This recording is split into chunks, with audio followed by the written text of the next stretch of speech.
बिस्मिल्लाहिर्रहमानिर्रहीम। अस्सलाम वालेकुम साथियों, I am Mrs Anila Imran and you are watching UV educational centre. आज मेरा क्वेश्चन है Larkin's use of irony. Philips Larkin हमारे पॉइंट हैं जो कि 1922 में पैदा हुए थे और 1985 में इन्होंने वफ़ात पाई थी। ये इंग्लिश पोइट हैं और बहुत अजीम पोइट समझे जाते हैं 20th सेंचुरी के। उनकी सेंचुरी हमें याद रखनी है, 20th सेंचुरी के हैं। मॉडर्न पोइट्स में इनका शुमार होता है। इनका ये क्वेश्चन है हम जो कर रहे हैं करंट नोट्स में से, और इस क्वेश्चन में इन्होंने आयरनी का इस्तेमाल बताना है। आयरनी क्या होती है? आयरनी किसी भी चीज़ को जब बताया जाता है तो वो इनफैक्ट उसका उलट होता है, उस बताने वाले मफ़हूम से वो अपोजिट मीनिंग में जा रही होती है, उसे आयरनी कहते हैं। जैसे कि अगर हम छोटे छोटे से पॉइंट ऑफ व्यू से देखें, जेन ऑस्टन ने जब आयरनी बयान की है कि आदमी आते हैं जनाब, और सबसे पहली ही लाइन उसकी आयरनी है उसके नावल की कि वो रिश्ता ढूंढ रहे होते हैं और हालांकि रिश्ता औरतें ढूंढ रही होती हैं, प्रॉब्लम उनके लिए होती है, तो वो आयरनी कुछ ऐसी होती है। अब लार्कन की आयरनी हमने देखनी है चर्च गोइंग में और मिस्टर ब्लीनी में। मिस्टर ब्लीनी और चर्च गोइंग की दोनों का टेक्स्ट हो चुका है। दोनों के क्वेश्चंस आपको प्लेस सेट्स में मिल जाएंगे, प्लेस सेट्स में आप इनको देखिएगा। ये तकरीबन उन्हीं से मिलते जुलता क्वेश्चन है, लेकिन उनको उसको कंबाइंड कर दिया गया है। करंट नोट्स में से हैं, देखते हैं। Discuss the use of irony in church Going and Mr Bleaney. दोनों में बताएं जनाब आयरनी का यूज़ क्या हुआ है। आयरनी तंज, मज़ाक, किसी चीज़ का अपोजिट मीनिंग देखना। The use of irony is one of the most striking feature of Larkin's poetry. Larkin's की शायरी क्या बड़ा खैरत ज़्यादा और हैरान कुन किस्म का ये खद्दो हाल में शामिल होता है आयरनी का इस्तेमाल। लार्कन में एक कॉमिक यूज़ ऑफ आयरनी। लार्कन ने आयरनी का बड़ा मजाकिया किस्म का इस्तेमाल बनाया है, हंसी मजाक के ज़रिए उसने आयरनी बताई है। And there is almost no irony in his serious poems. लेकिन जो इसकी संजीदा नज़में हैं उनमें तकरीबन आयरनी मौजूद नहीं है। These are characterized by a gloomy and pessimistic atmosphere। ये खसूसियात है एक तारीक और मायूस कुन माहौल को वाज़िया करने के लिए ये खसूसियात डाली जाती हैं कि भाई आयरनी का यूज़ बताना है, आयरनी देकर मीनिंग को वाज़िया करना है। इन मैनी केसेस, बहुत से मामलात में, Larkin employs irony to make fun of himself. वो बाज़ औक़ात तो आयरनी का इस्तेमाल इसलिए करता है कि अपना ही मजाक उड़ा सके। हिज बेस एम, उसका बुनियादी मकसद क्या है? इज़ टू मोक, के मजाक उड़ाए, एट द ऑब्जेक्शनेबल प्रैक्टिसेस, वो काबिल इतराज़ कामों पर मजाक उड़ाए जो कि बुनियादी हैं। हिज बेसिक्स एम है जो कि उसके बुनियादी मकसद हैं उसके। एंड इंस्टीट्यूशंस, और वो इदारे ऑफ हिज कंट्री जो उसके मुल्क के हैं जिनका बुनियादी मकसद है कि बस ऑब्जेक्शन करना है, और ये उनका मजाक उड़ाता है। हिज फोक्स, अब हिज फोक्स क्या करता है? वो घसीटता है फ़न। फ़न क्या? खुशी को। वो फोक्स में घसीटता है, वो फ़न को घसीटता है एट दीज सब्जेक्ट्स, इन मज़ामीन में, by poking fun at himself, जब अपने आप को वो मजाक में घसीटता है, अपने आप के ऊपर वो मजाक उड़ाता है, तो इनफैक्ट वो उन मज़ामीन का मजाक उड़ा रहा है जो इंस्टीट्यूशंस, इदारों में ऑब्जेक्शनेबल हैं, काबिल इतराज़ हैं। In issues such as in church going, अगर चर्च गोइंग में देखें, Larkin's employs irony to mock at established church. Larkin's irony का इस्तेमाल करता है और मजाक उड़ाता है एक कायम शुदा चर्च के ऊपर, इजहार ताना और तंज करता है। Even though the poem ends, यहाँ तक कि पोएम ख़त्म हो जाती है, with a very serious stanza, एक बहुत ही संजीदा स्टैंजे पर नज़म का अख्ताम होता है। विद अ प्रोफाउंड सिग्निफिकेंस, और वो बेहद गहरा तासुर छोड़ती है। Even the title of the poem is the best example of his use of irony. Title क्या है? Church going. ये भी आयरनी का इस्तेमाल है, यानी इनफैक्ट वन मफहूम में देखें तो चर्च को जाना, दूसरे मफहूम में देखें तो चर्च का जाना, यानी चर्च को जा रहे हैं या चर्च ही जा रहे हैं, ख़त्म हो रहे हैं church. Apparently the poem refers to the practice of going to church. ज़ाहिरी तौर पर तो ये नज़र लगती है कि चर्च को जाने का कोई काम हो रहा है ऑन संडे के दिन पे ये लोग जो जाते हैं, and also to church to celebrate special occasions, और चर्च जाया जाता है कोई ख़ास मौके को सेलिब्रेट करने के लिए, मनाने के लिए, सच एज़ मैरिज हो या बर्थ हो और डेथ हो, ये मौक़ों पर जाया जाता है। बट एक्चुअली लेकिन दर हकीकत दिस प्रैक्टिस इज़ डिक्लाइनिंग, ये जो अमल है, ये जो काम है, ये कम हो रहे हैं एट अ फास्ट पेस होता है बहुत ज़्यादा, ये काम कम हो रहे हैं। अब लोग शादी बर्थ डेथ के लिए चर्च में नहीं जाते हैं, and the church itself is losing its significance in the life of people, और बजाते खुद चर्च की अपनी अहमियत भी लोगों की ज़िंदगी में कम होती जा रही है, खो रही है, losing. Then the poet ironically speaks, फिर वो तंज़िया तौर पर बोलता है about his reverence, कि उसने कैसे इज़्ज़त दी for the चर्च के लिए, that being hatless, क्योंकि वो तो hatless था, उसके पास hat नहीं था, और चर्च में जाने के लिए उसे सर ढाँपना ज़रूरी है। और hatless यहाँ पर अगर आयरनी देखें तो जंग के बाद ये लोग गरीब हो गए थे, इनकी दौलत ख़त्म हो गई थी, खुशियाँ चली गई थी, तो ये वहाँ से भी बनता है hatless, वक़ार ख़त्म हो गया था। He takes off his cycle clips, वो अपने साइकिल के क्लिप्स उतार लेता है इन ऑकवर्ड रेवरेंस, और बड़ी अजीब व गरीब किस्म की इज़्ज़त दिखाने के लिए, बिफोर एंटरिंग द चर्च, पहले कि वो चर्च में जाए, अपने सर पर वो साइकिल के क्लिप्स रख लेता है जो एक हेयर बैंड की तरह होते हैं। And when he utters the word, और जब वो बड़बड़ाता है और मुकम्मल करता है अल्फाज के साथ हियर एंड, तो यहाँ ख़त्म हो गया, ख़त्म शुद्ध, इंस्टेड ऑफ द वर्ड आमीन, आमीन नहीं कहता, आमीन के बजाय कह देता है ख़त्म शुद्ध, चलो जी फिनिश हो गया। एंड सिंगिंग द बुक, और वो बुक में से कुछ गुनगुनाता है, सिंग करता है, एंड डोनेटिंग एन आयरिश सिक्सपेंस, और आयरिश का सिक्सपेन वो हदिया करता है, हालांकि उसकी कोई वैल्यू नहीं होती है, और हेयर एंथ कहना भी आयरनी है क्योंकि उसने आमीन की जगह कहा है, और आयरिश सिक्सपेंस दे रहा है जिनकी उस कंट्री में कोई वैल्यू नहीं, तो यहाँ भी आयरनी है। सिंगिंग द बुक, हालांकि उसे रिसाइटिंग करनी चाहिए। He is trying to emphasise the futile rites, futile क्या होते हैं, बेकार किस्म के, फुटाइलिटी हमने देखी है ना बहुत ज़्यादा वेटिंग फॉर गॉडो में, ये वही है फुटाइल, बेकार, राइट्स रस्म है, वो कहता है कि ज़ोर देता है कि ये बेकार किस्म के रस्म व रिवाज है ऑन विजिटिंग का चर्च, किसी चर्च की तरफ जाना, while the true spirit and faith has been lost, जबकि लोगों के अंदर से असली अकीदा तो ख़त्म हो चुका है, तो फिर वो चर्चों की तरफ क्या लेने जा रहे हैं। लार्किन ट्राइज टू स्पेकुलेट, कोशिश करता है कि मुतवक्का हो, उसको एक तवक्का की कोशिश कर रहा है, स्पेकुलेट अंदाज़े लगा रहा है, क्यास लगा रहा है या मंसूबे लगा रहा है, what will be the fate of the churches, कि इन चर्चेस का अगला, इनकी किस्मत में आगे क्या लिखा होगा, ये स्पेकुलेट कर रहा है, मंसूबे और क्यास राइयाँ कर रहा है, अंदाज़े लगा रहा है। When they will fall out of use, जब उनका इस्तेमाल ख़त्म हो जाएगा, anticipates that they would be turned into museum, वो सोचता है कि शायद ये इजायब घर बन जाएंगे, म्यूज़ियम बन जाएंगे, वहाँ पर पुरानी चीज़ें रखी जाएंगी, विद इट्स पैर्चमेंट, इसके जो पैर्चमेंट है, छड़ी नुमा जो इसकी चीज़ें हैं, प्लेट जो उसकी पुरानी कोलियाँ हैं या प्लेट्स हैं, रकाबियाँ हैं, एंड फैक्स होते हैं, यानी इसके क्वाइन टाइप, ये सारे क्वाइंस, इसकी छड़ियाँ, इसकी रकाबियाँ, ये सब म्यूज़ियम में रखी जाएंगी ऑन द डिस्प्ले, नुमाइश के लिए, दिखाने के लिए। Then the poet speaks ironically, वो फिर तंज़िया अंदाज में बात करता है about superstitious women, superstitious women एक और पॉइंट आ गया है, पहला पॉइंट म्यूज़ियम, दूसरा point superstitious women visiting churches, वो जाएंगे चर्च को इन फ्यूचर, मुस्तकबिल में, टू सीक रेमेडीज़, तलाश करेंगी इलाज, वो अपने बच्चों की किसी बीमारी का इलाज तलाश करेंगी, अपनी किसी परेशानी का इलाज तलाश करेंगी, कि वहाँ जाके कोई तवीज़ धागे करेंगी, कुछ बांधेंगी, कुछ मट्टी लेंगी, इस तरह से वो बता रहा है कि मुस्तकबिल में ये भी यूज़ हो सकता है।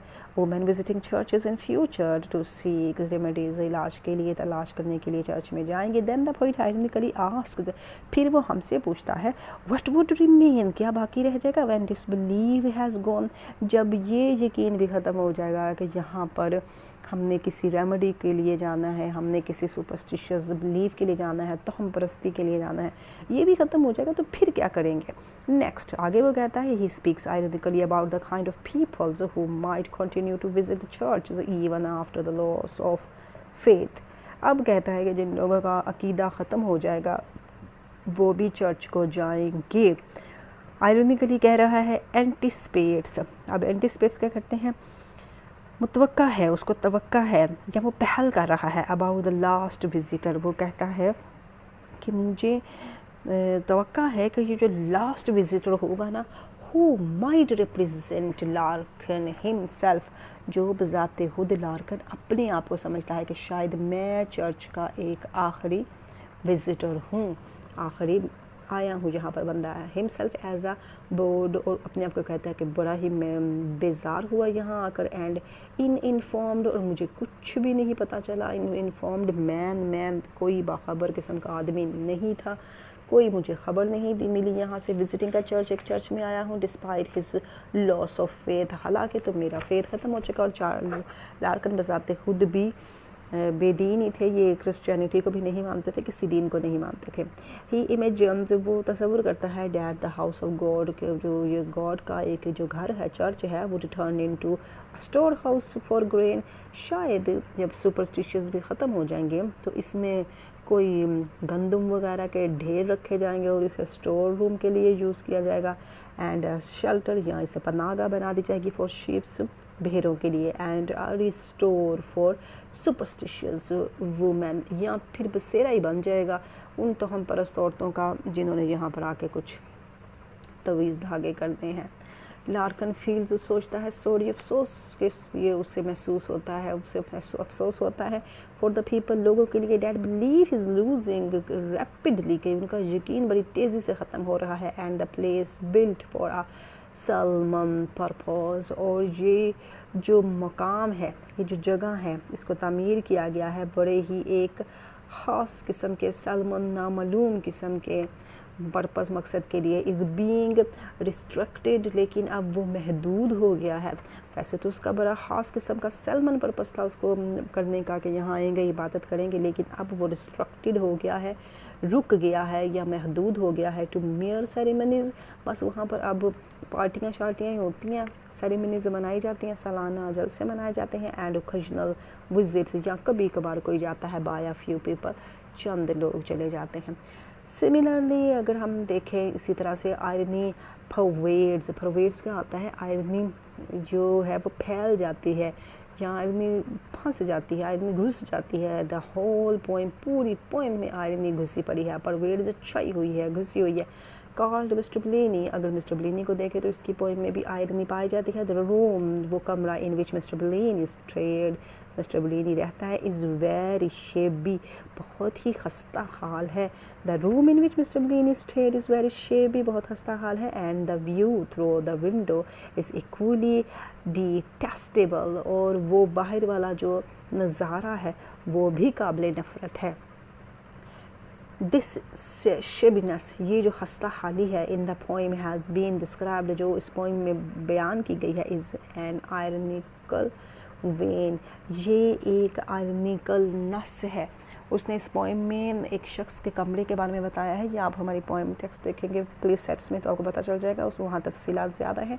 इस क्वेश्चन में उसने यही बताना चाहा है कि मिस्टर ब्लेनी का कमरा वो बहुत ही अदना और खस्ता हालीम का शिकार है, और वो काबिल नफ़रत बाहर वाला मंजर भी है जो विंडो से नज़र आ रहा है, वहाँ भी गंद वाला कूड़ा करकट पड़ा हुआ है। और ये जो खस्ता हाली है, ये पोइम में एक नस की तरह से छाई पड़ी है, जैसे हमारे जिस्म में नसें छाई हुई हैं, फैली पड़ी हैं, ऐसे ही इस पोइम में आयरनी छाई हुई है।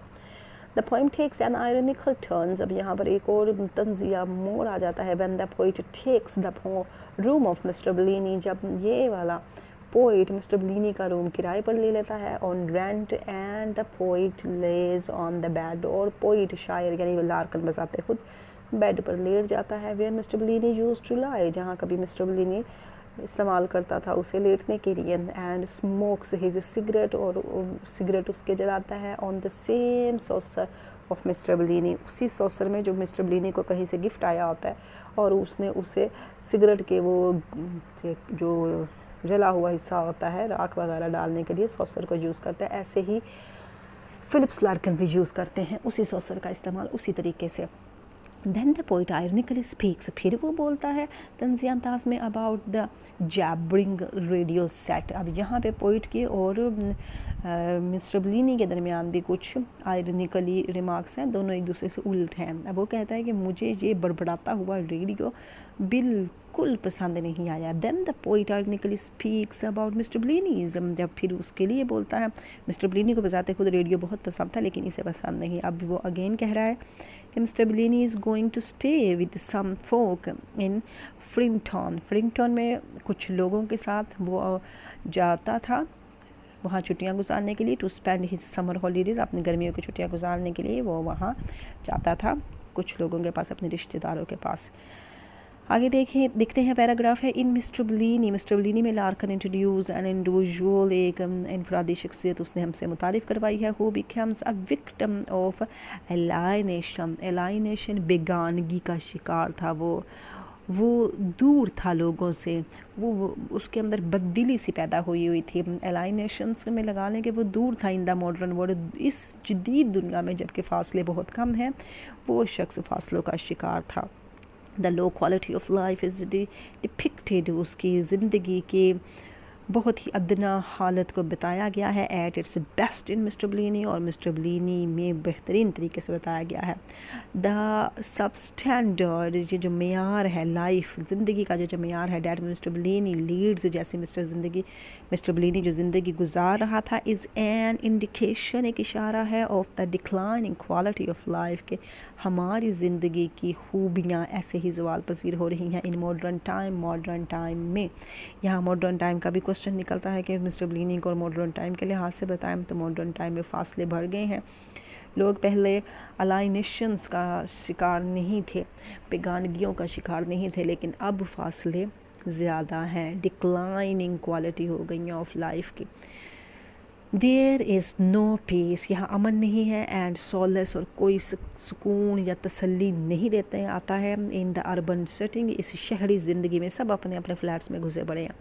The gulf between man and increasing, ये आदमी के दरमियान एक गल्फ, एक खलीज, एक फासला जो है वो बढ़ता ही जा रहा है। गल्फ होता है फासला, जो ये बहरी हिस्से होते हैं जो फासले बनाते हैं खुश्की के हिस्सों में, वो गल्फ़ के एरिया में कहलाते हैं। तो वो वहाँ आदमी के दरमियान एक खलीज, एक फासला बढ़ता ही जा रहा है। द वर्ड बॉक्स, अगर दुनिया को देखें, डिपिक्ट्स अ सर्टन इनक्लोजर, दुनिया के अगर इस बॉक्स को देखें तो इसको उसने बयान किया हुआ है, उसने इसको ओपनली बयान किया है, एंड जनरेट और पैदा करता है फीलिंग ऑफ सफोकेशन, और इसमें फीलिंग कौन सी पैदा हो रही है, सफोकेशन की, क्योंकि ये दुनिया एक उसने कहा बॉक्स के जैसी है, और इसने सर्टन इनक्लोजर किया हुआ है, इसने अपने इर्द गिर्द दीवारें बनाई हुई हैं, इनक्लोजर दीवारें बनाई हुई हैं, अहाता किया हुआ है, और क्या पैदा कर रहा है, घुटन पैदा कर रहा है। ये आपने याद रखना है। बॉक्स भी अंडरलाइन किया है उसने, तो जैबरिंग सेट भी अंडरलाइन किया है, जो पोइम की कोटेशंस हैं वो अल्फाज अंडरलाइंस हैं। दो अगरचा the poem is an ironical portrayal of Mr Bleaney की ये एक बहुत ही आयरनिकल तंजिया किस्म की तस्वीर कशी की गई है, yet at the same time उसी वक्त द पोइट पोर्ट्रेट्स हिमसेल्फ, वो अपने आप को भी पेश करता है ऐसे ही एज एन आयरनिकल मैनर, ऐसे ही तंजिया मैनर्स में, इन हालात में, पार्टली बाय इंडिकेटिंग, पार्टली कुछ या जुज़वी तौर पर इशारा देता है the resemblance between himself and Mr Bleaney, कि उसकी और मिस्टर ब्लिनी की रिसेम्बलेंस कौन सी है। जब वो कहता है कि वो गरीब है तो मैं भी तो गरीब हूँ, उसके पास पैसे नहीं थे, उसने ये घटिया घर लिया था, तो मेरे पास भी तो पैसे नहीं है इसलिए तो ये घर ले रहा हूँ, ये रिसेम्बलेंस थी उसकी। मिस्टर ब्लिनी एंड हिमसेल्फ दोनों में जो एक जैसी बातें थी। फिर वो कुछ रिसेम्बलेंस बताता है, कुछ डिफरेंसेस भी बताता है। आगे चलते हैं तो कहता है Mr Bleaney and partly by bringing into notice, और फिर हमारे इल्म में लाता है, फिर बाद में कुछ हमारे इल्म में लाता है, पार्टली कुछ the wide difference between Mr Bleaney and himself, उसके और मिस्टर ब्लिनी के दरमियान बहुत फ़र्क है। क्या फ़र्क है? मिस्टर ब्लिनी वो सेट जैबरिंग रेडियो बहुत शौक से सुनता था, ये नहीं सुनता था। मिस्टर ब्लिनी जो है वो गार्डन की जाकर सफाई करता था, लेकिन ये नहीं करता है। मिस्टर ब्लिनी जाके छुट्टियां गुजारता था फोक फ्रिंटन में, ये तो नहीं गुजारता है, ये इसका डिफरेंस है। Thus we can say, हम कह सकते हैं that irony is the part of and the parcel of Larkin's poetry। लार्कन्स की पोइट्री का बहुत बड़ा पार्सल है, हिस्सा है, एक डाक है जो डिब्बे में पैक होकर हमारे पास आती है। लार्कन की शायरी के ज़रिए आयरनी उसमें बहुत पाई जाती है। हिज पोइट्री इज़ रिप्लेट, उसकी पोइट्री लिब्रेज है, रिप्लेट विद आयरनी, आयरनी से लिब्रेज है, बड़ी बड़ी है। It makes his poetry distinct, और यही उसकी पोइट्री की एक खूबी भी है। Thanks a lot for watching, for listening, like, subscribe and share our channel. Allah Hafiz.